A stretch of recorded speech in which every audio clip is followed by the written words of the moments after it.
week 11, day 1. So today was my first day of skipping lunch, and I felt fine, didn't feel hungry at all in the afternoon.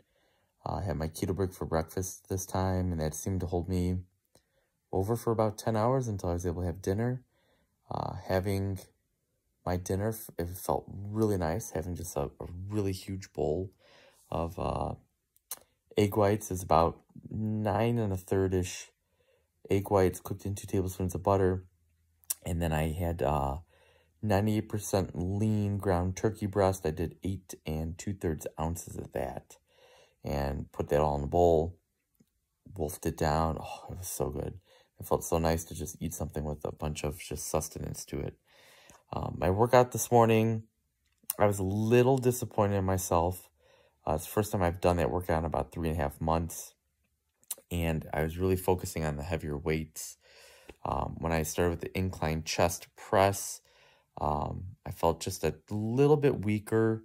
When I got to my final set, my 6th set of doing it, I had to drop the weights for a couple of seconds of rest. I cranked out 6 reps. I needed to do 8. I had to rest for about 10-15 seconds to crank out the last 2. And then with my next set, it was the same thing. I did a giant set of on the floor chest press, floor flies, chest flies, and then slow-mo to explosive push-up. And on the very last set of the floor dumbbell press, I was supposed to do 8 reps. I had to stop after 6, rest for about 10 seconds, finish out the set. Then the set after that was my 4th set, and that was fine. I felt great. After that, I did a superset, felt fine on that. After that, I had a single set seated shoulder press, and I felt just so weak by the time I got to that. Typically, I do sets of 15, 12, 8, 6, then you rest for about 90 seconds. Then you do 2 more sets of 6 and then 8 reps. And in the past, probably, I don't know, 8 or 9 times I've done this workout over the past year, I was doing weights of 25 pounds, 35, 45, 55, and then 55, 45. Well, I did this at 25, felt slightly heavier than what I'm used to.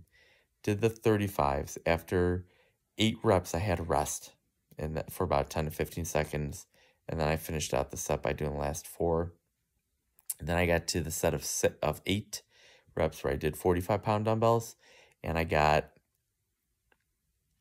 5 or 6 reps, and then I had to rest again, finish the last 2 or 3.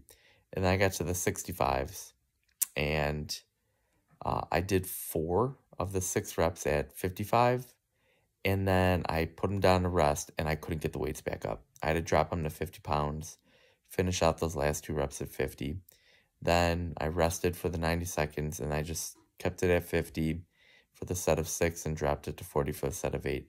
I was able to do all those. The 40 pounds, I was able to get 7 of the 8 reps, and I had to drop and rest for about 10 to 15 seconds before I finished that last one. So going forward, I'm going to do 20, 30, 40, 50, 50, 40 when I do those next Monday. And when I started my bulk, that was where I was at. And then as I was doing my bulk, I felt stronger. I was able to bump it up 5 pounds.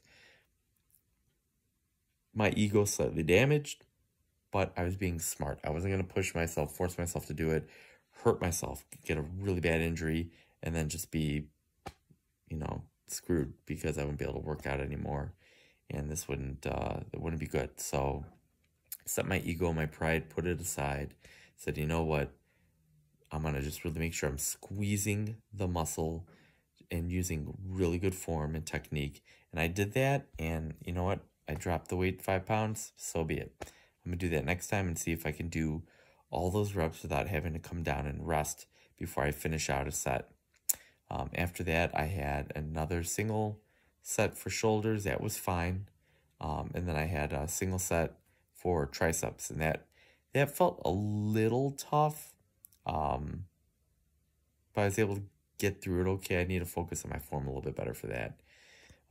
But yeah, I'm just totally exhausted. This is the first moment I've had of myself to sit down. I've been going for 15 straight hours pretty much. So I'm going to maybe meditate a little bit, maybe watch a tiny bit of TV and then go to bed. But moral of the story for today, put your ego and your pride aside when you're lifting weights. Focus on your form is key. Like, you have got to use good form. The next thing is really squeeze the muscle at the top of the motion. And then also on the way down, you want to squeeze the muscle as well. Don't just let the gravity take it down, because then you're negating a decent amount of muscle gains you could be making. And you're better off doing lighter weight. Like, if you can do 20-pound bicep curls, you're using perfect form. You're feeling the squeeze on the way up, you're feeling the squeeze on the way down, and you're able to do that. You're going to see way better results than doing 20-pound dumbbell curls, and you're kind of rocking back and forth, and you're using the gravity to get the weight up, and then you're just totally like releasing it on the way down. You're not even like focusing on squeezing the muscle on the way down. Okay, cool, you got the weight up, but you used really bad form and technique, and you're not really activating the muscle. So you're not going to see nearly as much growth. So let that be the moral of the story. I'm going to let that sink in for me through the week and really start to think about every rep, every set, good form, squeezing the muscle at the top, feeling the squeeze on the way up, feeling the squeeze on the way down. And if I got to drop my weights a little bit, so be it. I'm going to maintain and build even more muscle tissue by doing this. So get out there, get after it. Keep locked in here on my channel. Tomorrow's leg day, and it's my beast up leg day. So it's going to be just some crazy stuff. I'll talk about that workout tomorrow in tomorrow's video, like what I did. And just, it's brutal. So please pray for me. Hopefully I'm alive by tomorrow after my leg workout. So keep it locked in here on my channel. Please like and subscribe, and continue to follow along with me as I go through this 26-week ketogenic bodybuilding prep. I'll see you guys tomorrow.